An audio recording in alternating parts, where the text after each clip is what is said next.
Very good evening, everybody. So it is 5 p.m. and we are here to share a lot of knowledge today.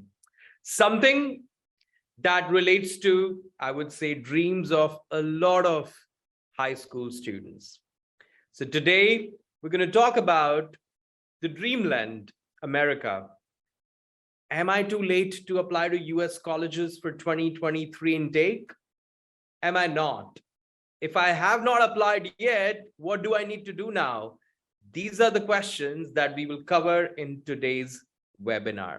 And I'm so glad to see such a great turnout. So students, whichever questions you might have, please do use the Q&A section that you see on your screen and leave your questions, and we would be more than happy to answer those questions. At the same time, do visit www.unihawk.com and send your request to set up a one-to-one meeting with one of us, and we would be more than happy to help you identify that right university and your path to reach there. We shall begin the webinar formally within the next couple of minutes. We see a lot of candidates joining in. Let them all settle down, and we will begin the webinar exactly at 5:05 p.m. Dubai time, which is in another 3 minutes.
Another few seconds to go. So be ready with your questions. If you have university specific questions, if you have questions related to the essay topics, the recommendation letters, if you want to know which major to apply for, if you have questions related to your SATs, IELTS score, TOEFL score, visa, well, keep them ready, and we would be happy to cover those questions during this webinar.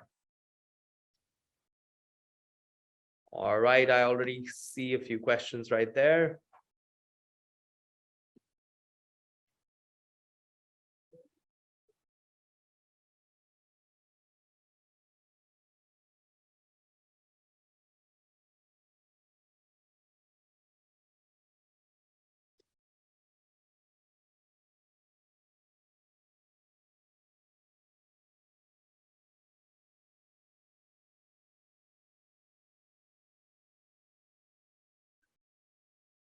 All right, so let's begin. Once again, very good evening to all of you.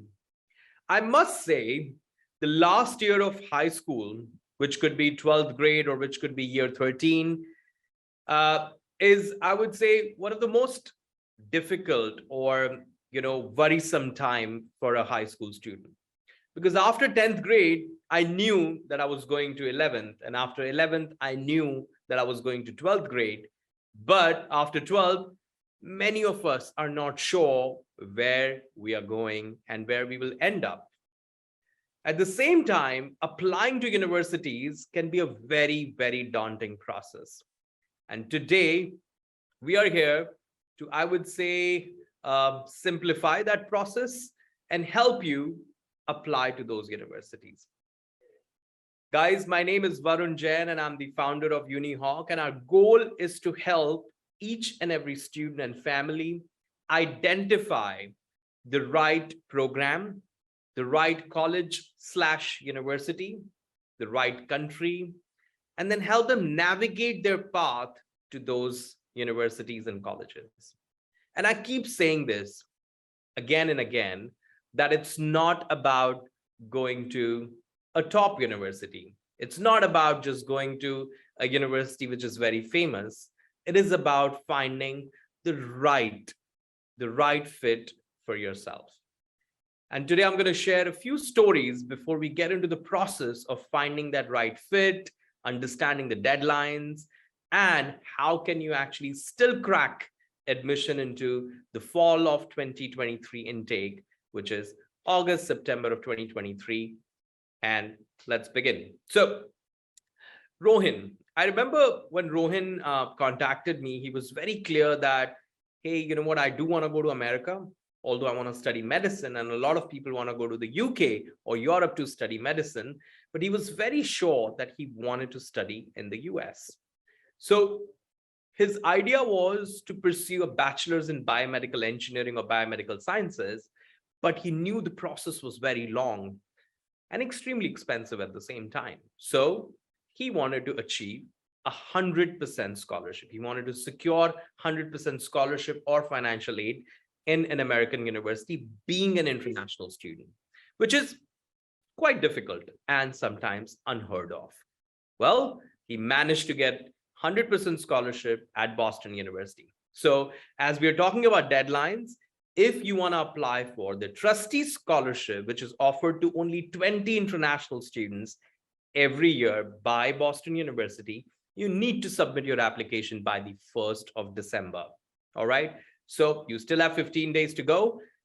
Get onto your Common App, finish it, and submit it to Boston University. At the same time, he managed to get financial aid along with some scholarship at Rice University, which covered 100% of his expenses.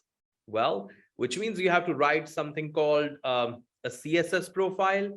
So you need to come up with your CSS profile, which covers your family's earning, their expenses, and you need to submit it well in time if you want to be considered for financial aid. Well, you need to also be aware that if those universities that you're applying to offer financial aid to the international students or not. So applying to universities is not just about preparing yourself really well, it's also about conducting research. Well, it's about finding the right fit. So when Sarah was applying to colleges and she managed to get into a lot of Ivy Leagues, as you see there, Princeton, Columbia, Penn, and currently she studies at Princeton with 70% financial aid. But KV knew that Stanford was the right school for him. So instead of applying to Stanford in regular decision, he chose to apply to Stanford in restricted early action. All right. Now, what does restricted early action mean? How it is different from early decision? What happens in early action? And will I still have chance of getting into a top university or my dream university if I send my application in regular decision? Will I still get some scholarships if I apply in regular decision? And these are the questions that we will cover in this session today. So these are a lot of top universities from all over the world. You see Imperial, Cambridge from the UK. You see Harvard, Berkeley, from the US. Now, in today's session, as we're covering US as a country, let us first identify what all I need to keep in mind to identify my right fit. Now, the picture that I had at the beginning of this presentation was of one of the Ivy Leagues called Columbia. Very famous school. Why? Apart from the fact that it is an Ivy League, many international students do want to go to New York. Everyone has heard of the city. It's extremely cosmopolitan. It's a very dynamic city. People actually have built excellent career. So if you want a city school, Columbia is a great place for you. If you don't want a city school, Columbia is not a great place for you. So as you see, location is very, very important. Distance is sometimes very important to parents. Well, how long is the flight? If my child falls sick, can I actually reach there in time? Do I have some relatives and friends there to actually help us when needed? So these are important factors, emotional factors for parents to keep in mind. But for students, one of the most important things is that do they offer what I want to study? I want to study astrophysics, but I also have passion towards art and I enjoy writing. Will the university allow me to combine all my interests and passions? Will I be allowed to major in something and take up a minor in something? Will I be allowed to take interdisciplinary courses? Will I be allowed to sign up for a particular program from another faculty, another school of the university? That's very important. So you need to identify that if the university, apart from having a great reputation, offers you what you want. That's very important. Then comes, of course, the faculty. Do they have professors who have done research? Can you be part of those researchers that are being conducted on campus? At the same time, diversity is very important. You do not want to be in a place where actually they don't have diversity from different parts of the world. You want to make friends from different parts of the world. You want to prepare yourself to be a global citizen so that you can do well when you begin your career. So all these things matter a lot. Last but not the least, it would be cost. Well, cost of attendance for an international student could be very high. You can find a university which is just about, say, $25,000, $30,000 in terms of tuition fee. And you could find a university which could cost you up to $55,000 in tuition fee plus living expenses. So it is a very important part where you have to sit down, come up with an Excel sheet and share it with your parents so that they are aware. So the process of finding the right university begins with identifying the right program, right location, right university, cost, and then I would say do consider the ranking and the reputation of the school as well. Well, we have heard of all these top big names, the Harvard, Yale, Stanford, Columbia, U Chicago, and at the same time, some of the good universities such as Georgia Tech, which is great for engineering, or if you look at New York University, that's fantastic for economics and business. At the same time, if you look at some of the liberal arts colleges such as Amherst, Williams, Claremont McKenna, which offer excellent education. What are these colleges actually looking for? When they say, hey, it's very difficult to get into these universities, what do they want? They don't want anything except you. And that's the last word I'd like to really, really focus on. Do not try to follow a certain, I would say, formula when you're applying to universities. Try to showcase them. Who are you as a person? So when you talk about your academics, you're actually talking about how disciplined you are. So if you do well in school, if you actually take extra courses in school, if you're taking difficult classes in school, you're showing them that, hey, I'm disciplined and I'm putting in efforts, and that's why I'm able to do well in these subjects. But at the same time, when I'm actually swimming and participating in school level championships, inter-school championship, national level competitions, I'm showing that I have a skill which I'm utilizing. And at the same time, I'm getting my grades. But then when I actually have interest in computer science and I go out of my school premises and see a problem in the community, and I utilize my skill of coding to solve a problem in my community, that shows that I have a motivation to contribute. I'm self-driven. At the same time, when I actually sit down and help my peers or my neighbor who's struggling in mathematics and I enjoy math, or someone who's struggling in language, and I sit down and add value to them, that shows that I have a maturity to mentor other people.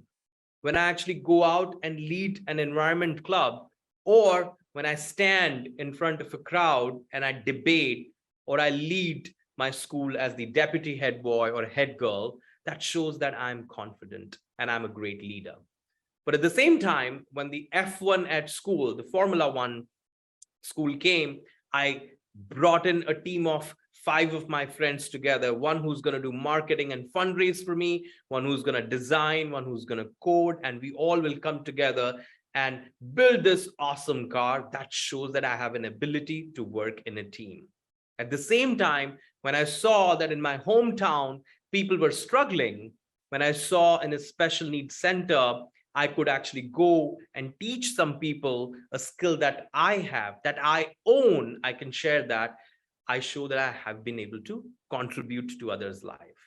At the end of the day, you show them that you're passionate.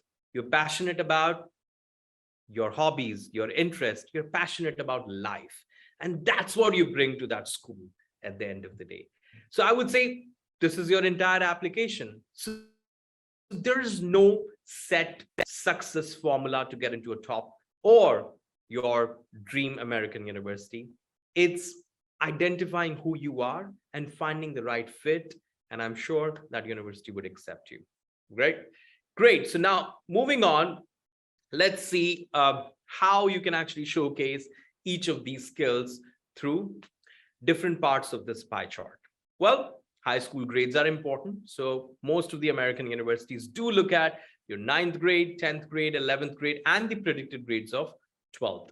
Well, if you are studying in GCSE A-level curriculum and your GCSE grades do matter a lot. If you have taken the AS level exams, your AS level grades would matter a lot as well. And you can submit your predicted grades of A levels. If you're an IB student and if you did MYP or GCSE, your MYP or GCSE grades would be important. At the same time, predicted grades of IB diploma and your selection of subjects at higher level, standard level would actually be important too. If you're in any other curriculum, such as Indian curriculum, Sabbath curriculum, American curriculum, French curriculum, your combination of subjects and your performance do matter a lot. Do not worry. Most of the American universities do understand different international curriculums, so you don't have to really worry about converting your grades into GPA. That's the responsibility of the admissions committee. So just submit your grades as they are, or ask your school teachers and counselors to do that. Well, standardized tests are important. Are they compulsory?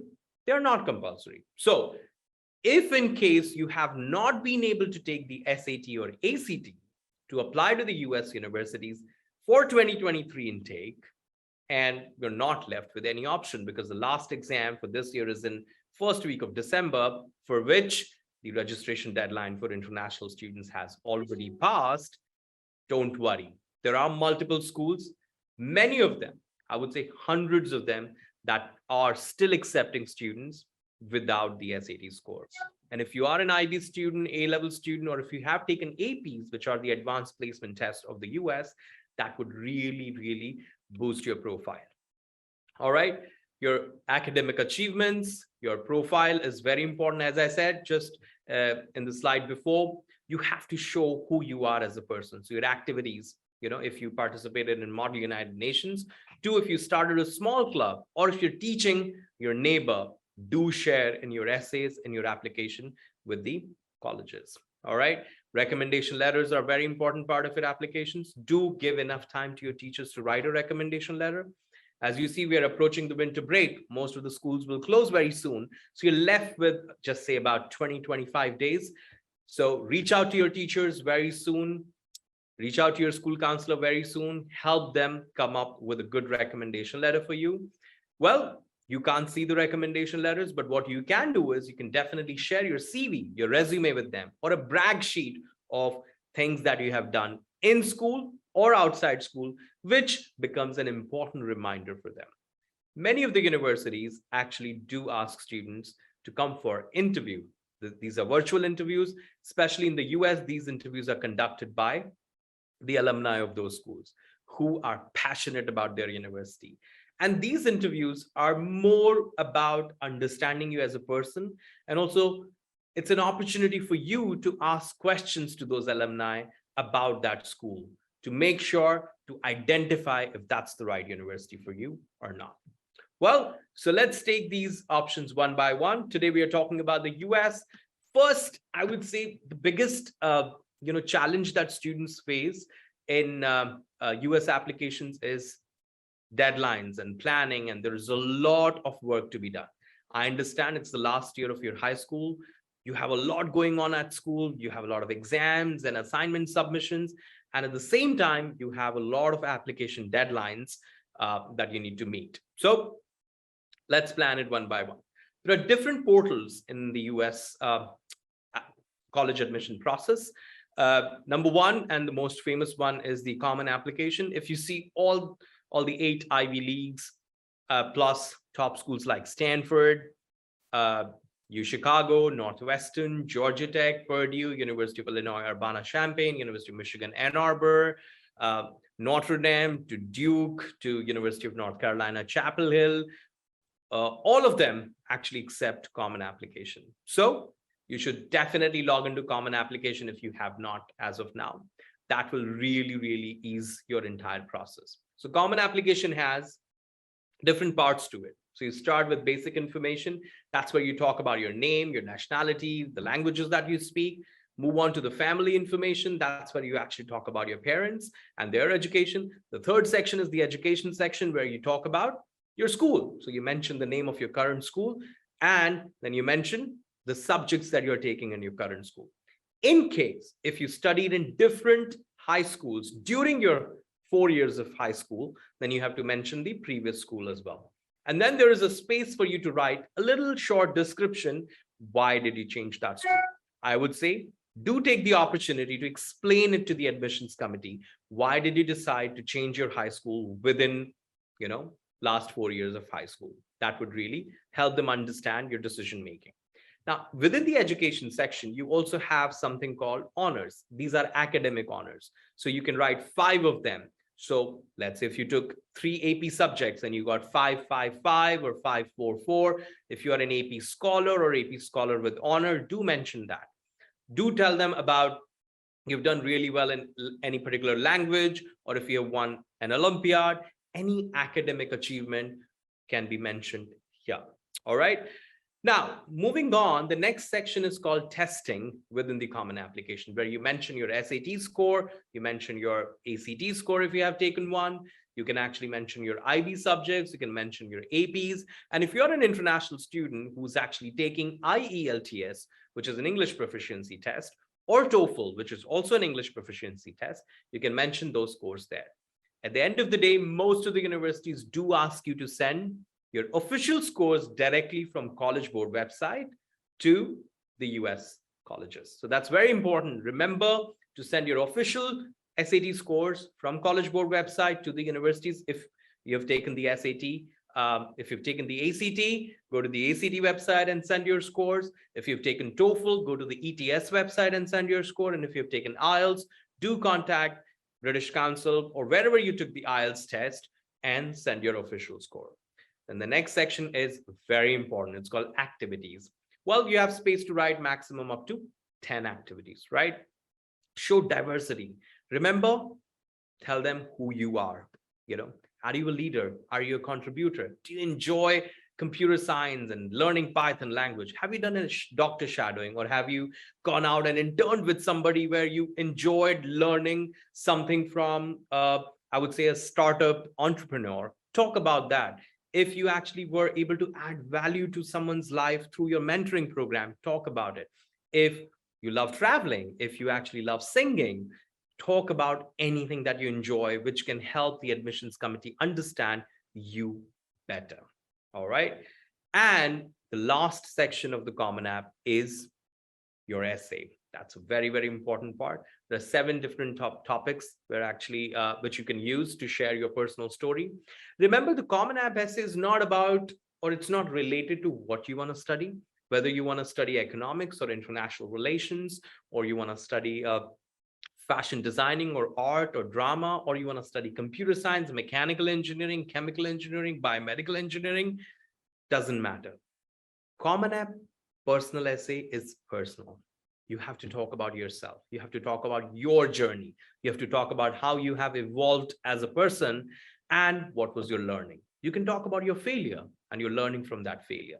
You can talk about your perspective about something in the world that's happening. You can talk about a problem that you wish you could solve or you have already solved, and what was your approach. Or you can come up with your own topic and talk about it. So that's the Common Application. And once that bit of Common Application is ready, hey, most of your work is done.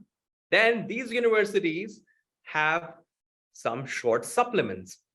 And what you do, You add those colleges and start writing supplements for those colleges so that you can submit your application well in time. Now,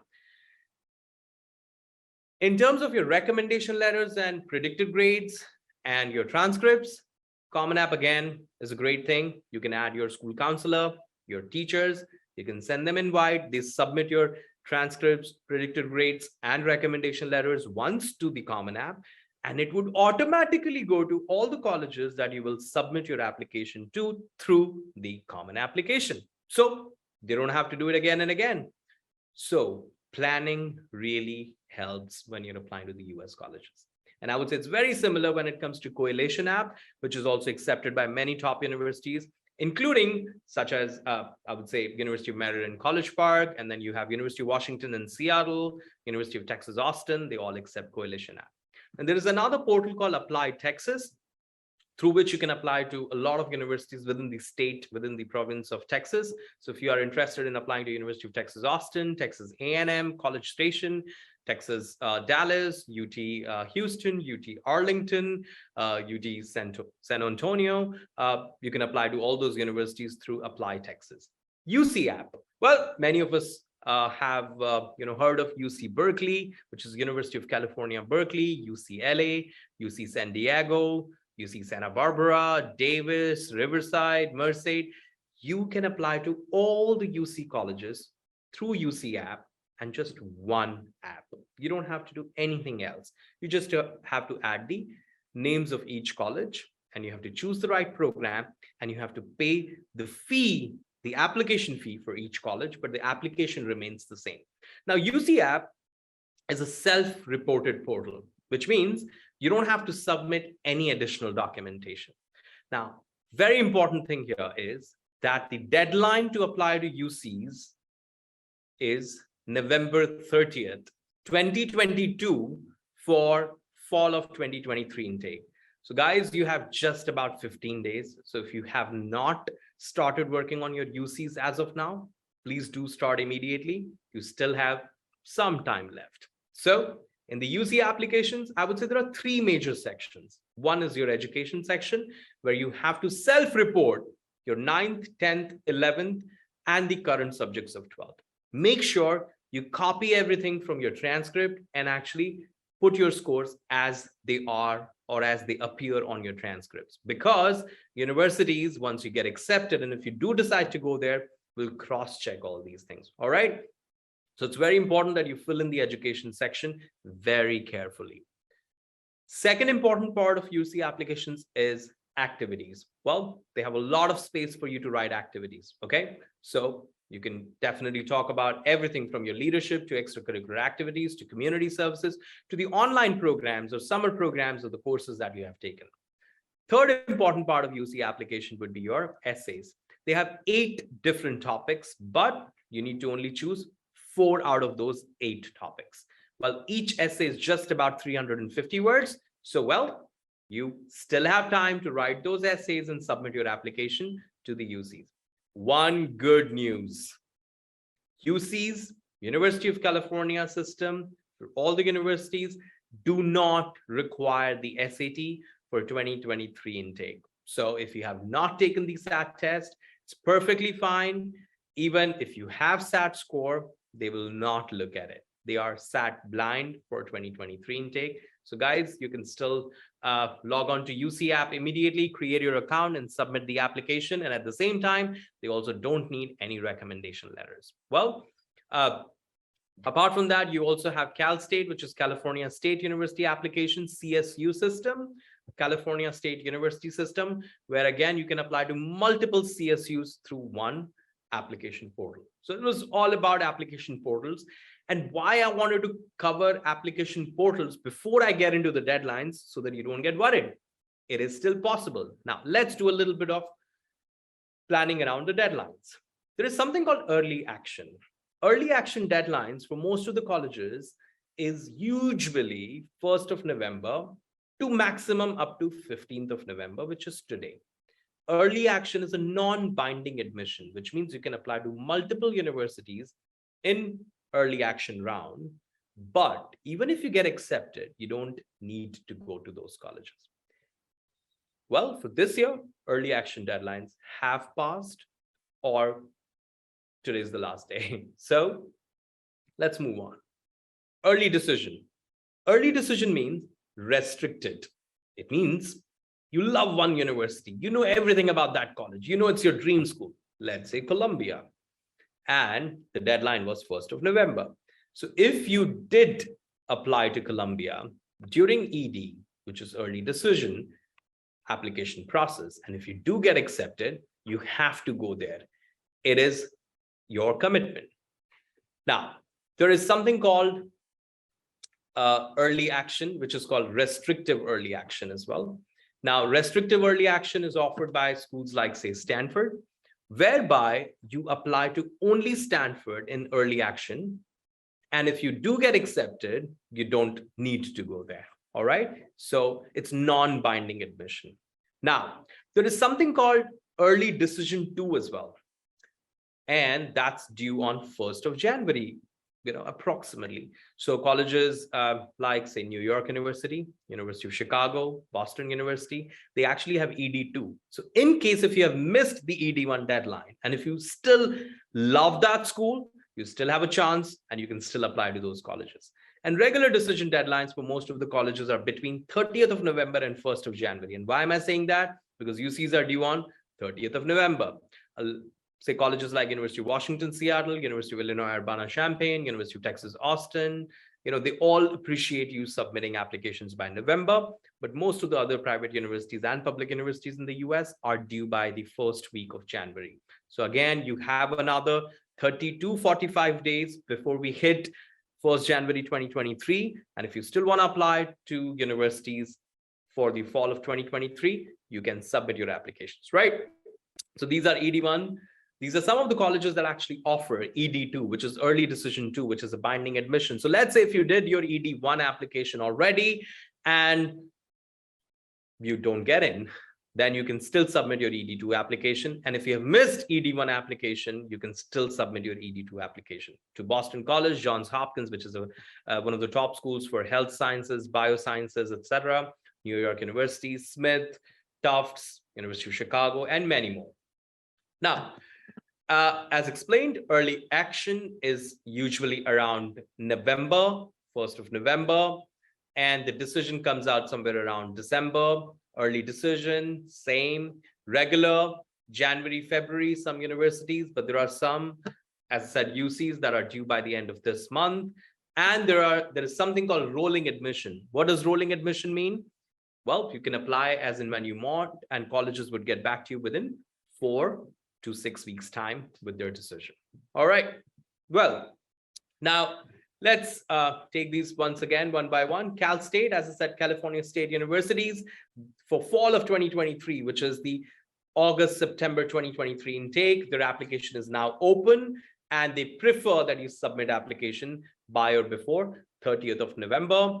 Well, moving on, if you look at the common application does not have its own deadline. It's just a platform to apply to the universities, all right? So each university has its own deadline. Common application does not have a deadline, all right? So you need to understand if the deadline of, let's say, Boston University is 1st of January for early decision 2, you have to submit your application through common application to the Boston University before the 1st of January, all right? Moving on, Apply Texas. As I said, all the Texas colleges that I mentioned, from UT Austin to TAMU to Dallas, you can apply to those colleges through Apply Texas. Well, then you have UCAP. As I mentioned, all the 8, 9 UC consortium colleges accept applications through UCAP, and the deadline is 30th of November. So make sure your application is submitted. All right. Now, if you need any help in this entire process of applying to colleges, well, at UniHawk, we would be more than happy to help you. Well, if you're applying for 2024 intake, and if you have missed deadline for 2023, we're still here. Our team is here to guide you. Well, you can fix a one-on-one meeting with our team by logging on to our website, www.unihawk.com. Well, we have a lot of information sessions lined up. We love sharing knowledge and information with students and their parents. So we have a session coming up, which is a masterclass for the GMAT student. we have a session coming up, which is all about applying to Canadian universities with our expert Abhinav. That would be at 5 p.m. on 22nd of November. Then we have a free IELTS masterclass. So in case if you're planning to take your IELTS test very soon, do attend it with one of our expert trainers, which would be on the 24th of November at 7 p.m. And if you have any questions, you can reach out to me directly at varun@unihawk.com. I actually see a lot of questions there, and let me take them one by one. Well, some universities require the SAT and MSAT scores, but I haven't done the exams yet. What do I do? Well, MSAT is still happening. There is a test in the month of February as well, so you can start preparing for MSAT, which is specifically for the students who live in the Emirates, United Arab Emirates. And if you have any further questions, please reach out to me and my team, and we'll be happy to help you. If you need to still prepare for the SAT, there is a test in the month of March. So you can take the SAT in the month of March, and it's a digital SAT because SAT is changing, and we'd be more than happy to help you out. And I have some private questions that have been sent to me, and I'm going to address them right away. All right, so one of them is that how do I apply for scholarships? Well, scholarships for international students are merit-based scholarships, especially when you're applying to the US universities. So it completely depends on your profile. So see, when you're researching about the universities, do they have specific scholarships for international students? As I mentioned at the beginning of today's session, that Boston University offers Trustees Scholarship. There is a Presidential Scholarship. Then Vanderbilt has, scholarships. Then Tulane has scholarships for international students. Now, for those scholarships, some universities ask you to submit separate essays. So they really want to know your motivation and why they should actually give those scholarships to you. So you need to complete those essays and submit your application in time. If you're looking for financial aid and need-based financial aid, that's not offered by most of the American universities, but still it is offered by some of the universities. Some of them are need blind as well. All right. So for that, you need to complete something called CSS profile. Well, so log on to CSS profile, which is through College Board. Fill up the CSS profile. Once you fill up the CSS profile, you can add colleges wherever you want to send your CSS profile to be considered for financial aid.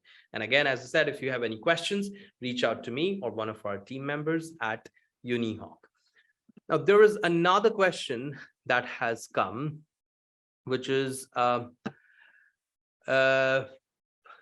going to another nation, right? So there is a question which is about if I want to study in any other country other than the US, studying there for 2 years, then move to the US. Well, yes, that's a very good question. I would say transfer applications.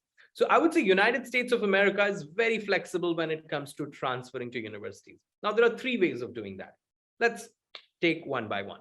Number one, I go to the US in, let's say, a community college, which offers, say, associate degree, which is a 2-year degree. So you go to the community college, which is very easy to get in, I would say, and it's all a lot more affordable as well. You finish your 2 years of education, and then after 2 years, you transfer directly to the 3rd year of university, all right, which is your junior year. So first year is called freshman, then sophomore, then junior, and then senior.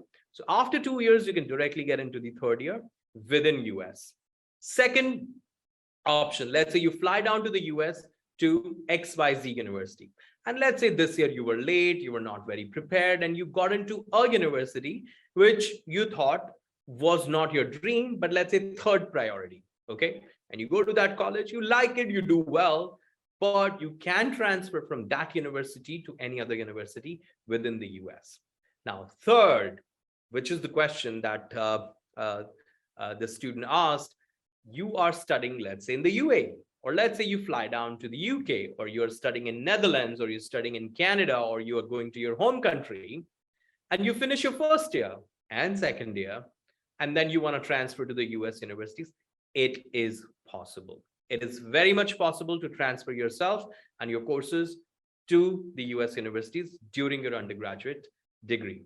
Usually the transfer deadlines are different from the regular Undergrad admissions, if you'll check on the websites of different universities, transfer deadlines are somewhere around 1st of February to 1st of March, approximately every year for the fall intake. All right, I'm enjoying these questions. Let me look at the next one. Well, we will definitely have an information session on UK universities as well. And you should receive an email, or you can again sign up for our newsletter, which will keep giving you regular information. Now, there is a very interesting question where a student is saying that I am homeschooled, I don't go to school. Will I still be able to apply to the universities in the US? Definitely, I would say the homeschooling is a very, very big concept in America, and they really, are flexible, and they really appreciate students who actually have been homeschooled. Now, in that case, what you need to do is your application has to be done with, you have to provide a lot of information to them. What kind of homeschooling you have done, you have to provide your papers to them. And in terms of your recommendation letters, you can ask your tutors, you can ask your extracurricular activity coordinators, your coaches to actually write recommendation letters for you. And I'd be more than happy to individually guide you. So please, as said, do write to me and we'll arrange a meeting with you. Let's take one last question before we finish today's session. All right, so yes, well, in terms of the results, if you apply in regular decision, which is somewhere around 30th of November for UCs and 1st of January approximately for all the other colleges, your outcome will come somewhere around 15th of March to the 1st of April, depending on the universities that you're applying to. So how it works is that once you submit your application, then each university will send you username and password to log on to their portal, right? That is something to check your application status. So in case, if there is anything missing in your application, such as, hey, we have not received your SAT or transcripts or your IELTS or TOEFL score, or if they need any additional information from you, such as your financial documents, etc., they will ask you. They will not reject you just because you have not submitted those documents in time. So you have enough time to complete your application. So keep checking your application status, and then they will give you a date when actually the results would be announced, which, as I said, are somewhere around mid-March to the maximum of 1st of April. After that, most of the universities give you a deadline to deposit a small amount to reserve your seat, which usually is 1st of May. So before the 1st of May, you have to choose that one university in America where you would surely want to go. And your deposits are somewhere around $200, $300, $400, or max about $500, $600. You submit, you deposit that money, and then you send your passport along with financial documents to the university so that they can issue you something called I-20. I-20 is a paper with your SEVIS number that is required to apply for your US visa, US student visa, and student visa is F1 visa. So once you receive that I-20, you can actually log on to the US Embassy website and fill up your DS-160 form, which is the form that you need to fill up to apply for a US visa. Then you log on to the website to book your appointment. And on that day, when you get the appointment, you walk into the US Embassy to get your student visa. And as soon as you get the stamp done, you fly to the US to your dream university. Well, it was indeed a pleasure talking to all of you today virtually. And as I said, we are always here to help you out. I keep saying that, productivity is never an accident. It is all about planning, persistent efforts, and being consistent in life. So guys, I'm sure you will be very productive in this journey to your colleges, and we are always here to guide you. Thank you so much. Logging off, and see you soon once again. Take care. Bye.